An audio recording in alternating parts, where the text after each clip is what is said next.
जब भी आप अपने इन्वेस्टमेंट्स की सेविंग करने का प्लान करते हैं तो यहाँ पर सबसे बड़ी कंफ्यूजन आती है कि आपको ईटीएफ में इन्वेस्टमेंट करना चाहिए कि म्यूचुअल फंड्स में इन्वेस्टमेंट करना चाहिए। क्योंकि ईटीएफ और म्यूचुअल फंड्स में बहुत सारी सिमिलरिटीज हैं तो यहाँ पर सबसे ज्यादा कंफ्यूजन क्रिएट होता है। तो चलिए आज की वीडियो में जानते हैं कि आखिर आपको इन्वेस्टमेंट कहाँ पर करना है, ईटीएफ और म्यूचुअल फंड्स क्या होते हैं, यहाँ पर इन्वेस्टमेंट करने के इनके बेनिफिट्स क्या होते हैं, डिसएडवांटेजेस क्या होते हैं, हर एक चीज के बारे में डिटेल में बताने वाला हूं। और सबसे इंपॉर्टेंट चीज आज के इस वीडियो के एंड में आपको पता चलेगा कि आपको ईटीएफ में इन्वेस्टमेंट करना चाहिए कि म्यूचुअल फंड्स में इन्वेस्टमेंट करना चाहिए। तो हमेशा की तरह आज की वीडियो भी इंपॉर्टेंट और इंटरेस्टिंग होने वाली है। तो आज की इस वीडियो को शुरू करने से पहले अगर आप लोग इस चैनल पर नए हो और आपने अभी तक इस चैनल को सब्सक्राइब नहीं किया है तो सबसे पहले इस वीडियो को लाइक करो और इस चैनल को सब्सक्राइब करो। सबसे पहले समझते हैं कि ईटीएफ क्या होते हैं और म्यूचुअल फंड क्या होते हैं। ईटीएफ का फुल फॉर्म होता है एक्सचेंज ट्रेडेड फंड्स। मतलब अगर आपको ईटीएफ में इन्वेस्टमेंट करना है तो आपको बीएससी या एनएससी के थ्रू इन्वेस्टमेंट करना पड़ेगा। लेकिन वहीं पर अगर आप म्यूचुअल फंड में इन्वेस्टमेंट करना चाहते हैं तो म्यूचुअल फंड में आपको किसी असेट मैनेजमेंट कंपनी के थ्रू ही इन्वेस्टमेंट करना पड़ेगा। आप डायरेक्टली असेट मैनेजमेंट कंपनी की वेबसाइट पर जाकर इन्वेस्टमेंट करना स्टार्ट कर सकते हैं या आप किसी स्टॉक ब्रोकर के साथ डीमैट अकाउंट ओपन करके डीमैट अकाउंट के थ्रू म्यूचुअल फंड्स में इन्वेस्टमेंट करना स्टार्ट कर सकते हैं। अगर आप म्यूचुअल फंड में इन्वेस्टमेंट करते हैं तो आपको एक्सपेंस रेशियो पे करना पड़ता है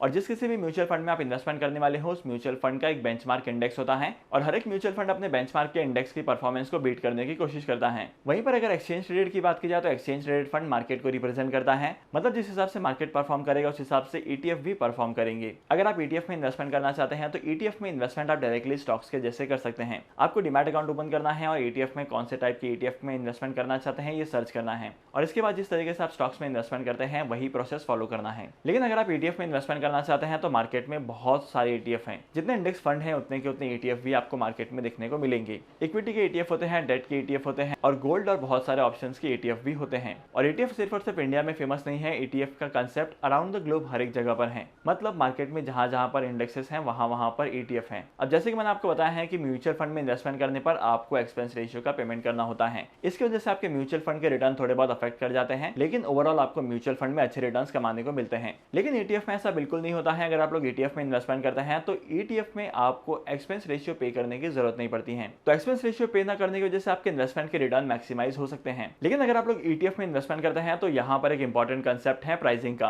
अगर आप ईटीएफ में इन्वेस्टमेंट करना चाहते हैं तो आपको लाइव मार्केट में इन्वेस्टमेंट करना पड़ेगा और लाइव मार्केट की प्राइसेस के हिसाब से आपकी इन्वेस्टमेंट होगी। लेट्स से मार्केट में कोई ईटीएफ है जिसके आज की ओपनिंग प्राइस 200 रुपीज की थी और जैसे मार्केट ओपन होता है थोड़ी देर बाद उसकी वैल्यू 202 रुपीज की हो जाती है। और अगर एक इन्वेस्टर ने मार्केट ओपन होने के टाइम पर इन्वेस्टमेंट किया तो उसे इन्वेस्टमेंट का कॉस्ट जो है वो 200 रुपीज का पड़ा। लेकिन वहीं पर अगर मार्केट ओपन होने के कुछ टाइम बाद अगर कोई इन्वेस्टमेंट करेगा तो उसका जो कॉस्ट है वो 202 रुपीज के आसपास पड़ेगा। मतलब आपके इन्वेस्टमेंट का कॉस्ट कम या ज्यादा होते रहता है। लेकिन ऐसा म्यूचुअल फंड में बिल्कुल भी नहीं होता है। अगर आप म्यूचुअल फंड में इन्वेस्टमेंट करना शुरू करते हैं तो म्यूचुअल फंड की जो एनएवी है वो डे के एंड में कैलकुलेट होती है और आपको जितने भी यूनिट मिलेंगे उस एनएवी के अकॉर्डिंग मिलेंगे। मतलब यहाँ पे आपके इन्वेस्टमेंट के अमाउंट पर कुछ ज्यादा फर्क नहीं पड़ेगा। आई होप कि अभी तक की वीडियो में आपको समझ में आ गया है कि म्यूचुअल फंड और ईटीएफ में क्या डिफरेंस होते हैं। और अगर आपको म्यूचुअल फंड और ईटीएफ को लेकर कोई डाउट है तो मुझे कमेंट सेक्शन में जरूर बताना। लेकिन हम चलते हैं वीडियो के सबसे इंपॉर्टेंट पार्ट पर और समझते हैं कि ईटीएफ और म्यूचुअल फंड दोनों में से कौन सा ज्यादा इंपॉर्टेंट है और कहां पर आपको इन्वेस्टमेंट करना चाहिए। अगर आप लोग म्यूचुअल फंड में इन्वेस्टमेंट करते हैं तो मार्केट में ऐसे बहुत सारे म्यूचुअल फंड है जहां पर आपके सामने लॉक इन पीरियड होता है। मतलब अगर आपने किसी ऐसे म्यूचुअल फंड में इन्वेस्टमेंट किया है जहां पर लॉक इन पीरियड है